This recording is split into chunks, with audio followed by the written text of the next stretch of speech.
Assalamualaikum warahmatullahi wabarakatuh. Kami dari kelompok 8 ingin mempresentasikan makalah yang berjudul Hukum Positif di Indonesia. Hukum pidana. 1. Definisi dan tujuan hukum. Hukum pidana adalah keseluruhan dari peraturan-peraturan yang menentukan perbuatan apa yang dilarang dan termasuk ke dalam tindak pidana, serta menentukan hukuman apa yang dapat dijatuhkan terhadap yang melakukannya. A.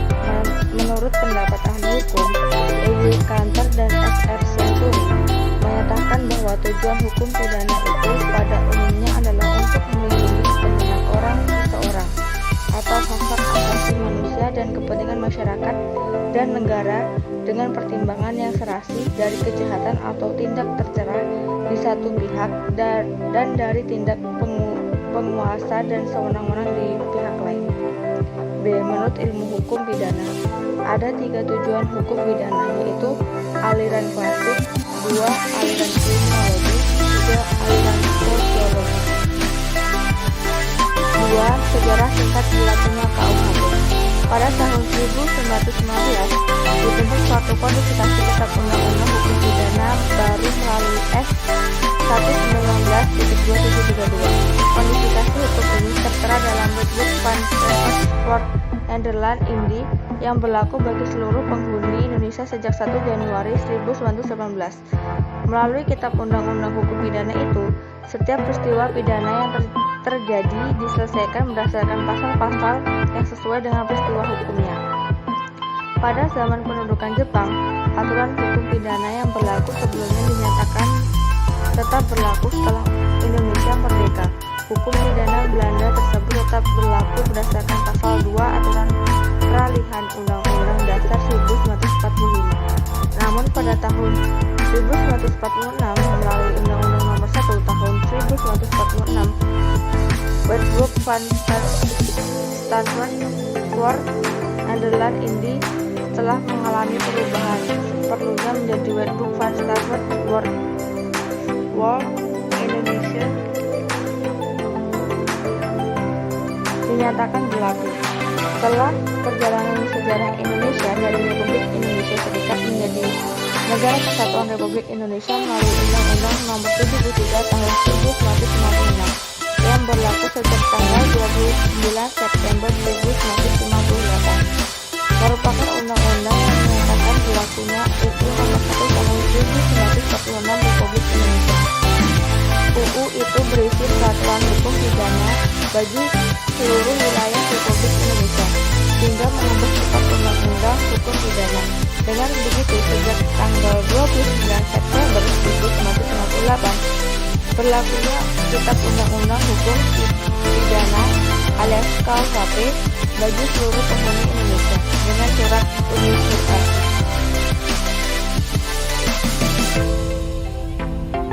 3. Sumber hukum pidana.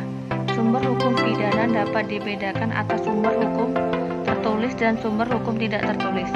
Kitab Undang-Undang Hukum Pidana Warisan Kolonial Belanda.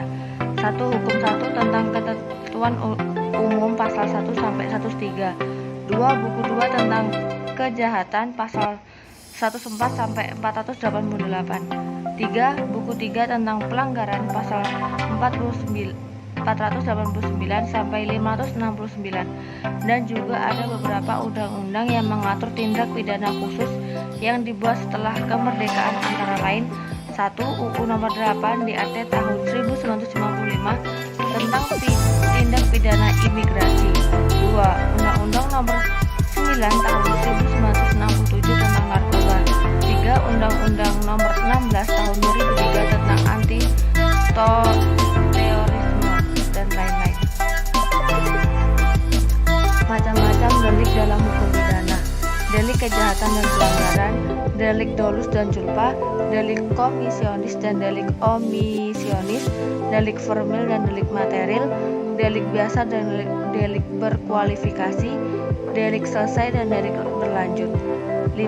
Asas dalam hukum pidana: asas legalitas, asas tiada pidana tanpa kesalahan, asas teritorial, asas nasionalitas aktif, asas nasionalitas pasif.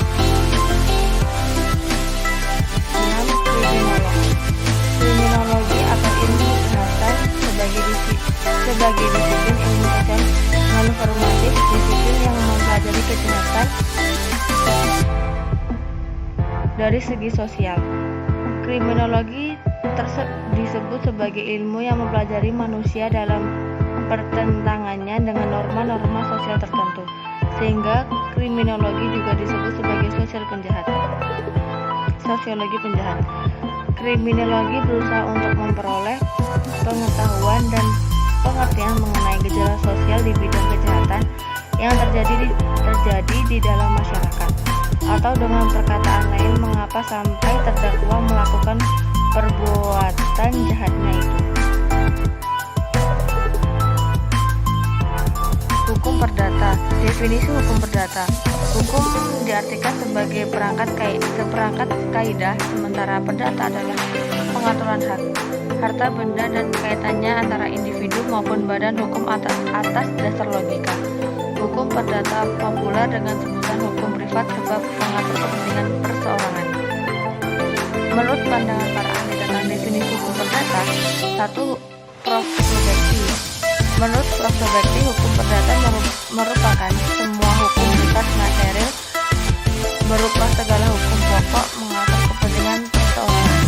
2. Prof. Sisno Mertokusumo. Hukum perdata yakni keseluruhan peraturan mempelajari tentang hukum antara orang yang satu dengan orang lain, baik meliputi hukum keluarga dan pergaulan masyarakat. 2. Sumber hukum perdata. Holman menyatakan terdapat dua sumber hukum perdata, yakni sumber hukum perdata tertulis dan sumber hukum perdata tidak tertulis, yakni kebiasaan. Seluruhnya adalah sebagian sumber hukum perdata tertulis, antara lain yaitu Undang-Undang Nomor 42 Tahun 1996 mengenai jaminan fidusia, Undang-Undang Nomor 24 Tahun 2004 mengenai lembaga jaminan simpanan, Instruksi Presiden Nomor 1 Tahun 1991 mengenai kompilasi hukum Islam.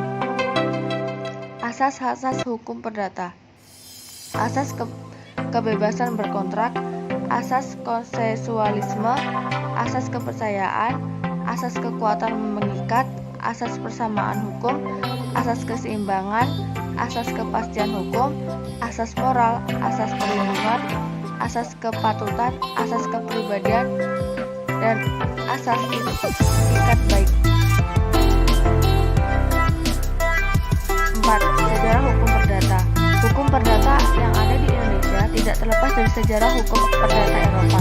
Utamanya di Eropa kontinental berlaku hukum perdata Romawi sebagai hukum asli dari negara di Eropa. Di samping terdapat hukum tertulis dan kebiasaan setempat. Namun, karena terdapat perbedaan peraturan pada masing-masing daerah menjadikan orang mencari jalan yang mempunyai kepastian hukum dan kesatuan hukum. Berdasarkan prakarsa dari Napoleon di tahun 1804 yang terhimpun, hukum perdata bernama Code Civil de France atau disebut juga dengan Kode Napoleon. Di tahun 1809 sampai 1811 Prancis menjadi Belanda. Lalu Raja Romanik Napoleon menerapkan Wetboek Napoleon Inggris Konstitusi Holland yang berisi hampir sama dengan Code Napoleon dan Code Civil dengan Perancis untuk diberlakukan sebagai sumber hukum perdata di Belanda. Sesudah penjajahan berakhir di Belanda disatukan dengan Prancis, Kode Napoleon dan Kode Civil di Prancis tetap diterapkan di Belanda. 5. Sistematika hukum perdata di Indonesia.